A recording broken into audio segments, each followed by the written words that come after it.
कमजोर चिड़िया, तुमसे ये सब नहीं उठाया जाएगा। तुम चाहे जितने भी कोशिश कर लो, पहले खुद को तो देखो जरा, चटाक भर की तो हो और खाने चली हो सेब। लेकिन वो चिड़िया बार बार कोशिश करती है, परंतु वो सेब उठा नहीं पा रही थी। आखिर वो थक हार कर बैठ जाती है। मैंने नहीं कहा था चिड़िया, जितनी भी कोशिश कर लो सब बेकार जाएगी। तुम जैसे चिड़िया तो एक गेहूं की सिक्का भी नहीं उठा सकती, और तुम सेब पर अपनी चोंच डाल रही हो। वैसे तो अब तुम मुझे पहले से भी ज्यादा कमजोर लग रही हो। लगता है अब तुम जल्दी ही खत्म हो जाओगी। चिड़िया बेचारी खामोशी से उस कालू कौवे की बात सुन रही थी, लेकिन वो उसे कोई जवाब नहीं देती। जब वो छोटी सी थी, उस चिड़िया को एक बीमारी लग गई थी, जिसके कारण उसका शरीर बहुत कमजोर रह गया था। चिड़िया जिंदा तो बच गई थी,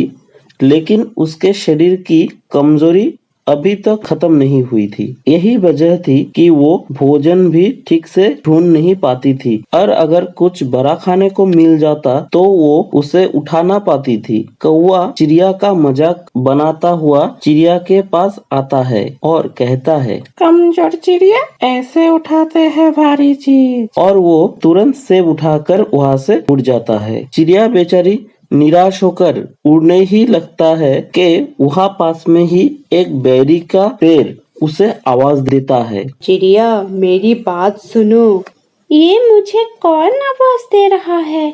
यहाँ तो कोई भी नहीं है। फिर चिड़िया का ध्यान बेरी के पेड़ पर जाता है, जो उसे अपनी तरफ बुला रहा था। चिड़िया उसके पास जाती है और कहती है, जी पेड़ जी, आप क्या कहना चाहते हो मुझसे? चिड़िया, मैंने उस कौवे को कई बार तुम्हारा मजाक बनाते देखा है। वो बहुत बुरा कौवा है। तुम ऐसा करो, मुझसे एक बेर तोड़कर खा लो। पेड़ जी, पहले उस कौवे ने मेरा मजाक बनाया और आप बना रहे हो। अगर मुझ में इतनी शक्ति होती तो मैं सेब ना उठा लेती। मुझ में आपका पेड़ तोड़ने की ताकत नहीं है। चिड़िया, मैं तुम्हारा मजाक नहीं बना रहा। मैं कोई आम पेड़ नहीं हूँ, मैं एक जादुई पेड़ हूँ। मेरा पेड़ खाने से तुम बहुत शक्तिशाली बन जाओगी और फिर तुम भारी से भारी चीज भी उठा लोगी। सच में पेड़ जी, क्या ऐसा भी हो सकता है? तुम खाकर तो देखो।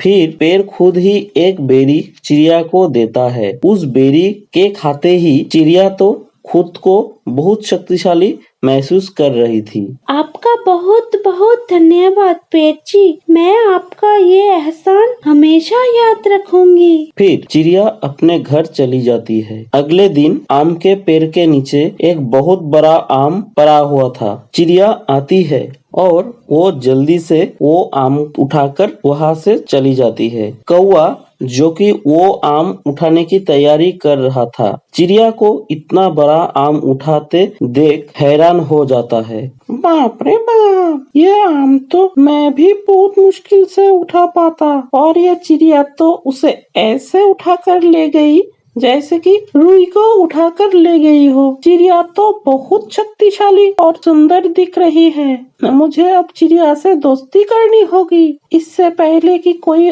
और दोस्ती करे चिड़िया से। फिर कौवा चिड़िया के पीछे उड़ता है। चिड़िया भी एक जगह बैठी वो आम खा रही थी। चिड़िया मेरी दोस्त, क्या कर रही हो? कालू कौवे, तुम्हें देख नहीं रहा, मैं आम खा रही हूँ। चिड़िया मेरी दोस्त, मैं बहुत शर्मिंदा हूँ तुमसे। मुझे तुम्हारा मजाक नहीं बनाना चाहिए था। मुझे तो आज पता चला कि तुम कितनी शक्तिशाली हो। क्या तुम मुझसे दोस्ती करोगी? हाँ, लेकिन एक शर्त है मेरी। चिड़िया बताओ बताओ, मैं तुम्हारी हर बात मानूंगा। तुम्हें पहाड़ों पर जो चील रहती है उसका भोजन चुरा कर लाना होगा। वो तो मैं यूँ कर लूँगा, बस तुम यही रहना। फिर कौवा वहाँ से चला जाता है। चील तो अपने घोंसले में सो रही थी। कौवा जैसे ही उसका भोजन चोरी करने जाता है, चील की आँख खुल जाती है और वो तो कौवे की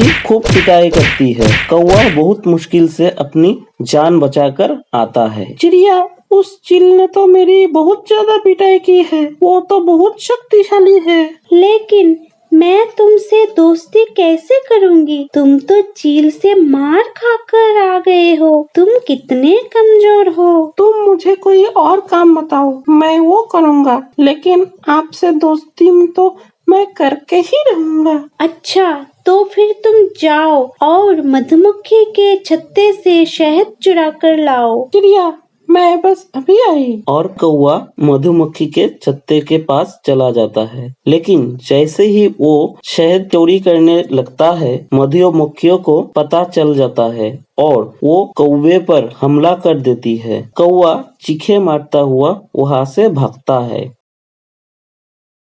अरे कौवे, तुम तो बहुत सूझ कर आए हो। लगता है मधुमक्खियाँ भी तुमसे ज्यादा शक्तिशाली निकली। अब तुम्हें पता चला कि सिर्फ तुम ही शक्तिशाली नहीं हो, बल्कि तुमसे बड़े और छोटे मधुमक्खियाँ भी तुमसे ज्यादा शक्तिशाली है। चिड़िया, मुझे माफ कर दो। आज मुझे सब पता चल गया है। फिर चिड़िया कौवे को माफ कर देती है और उन दोनों में दोस्ती हो जाती है।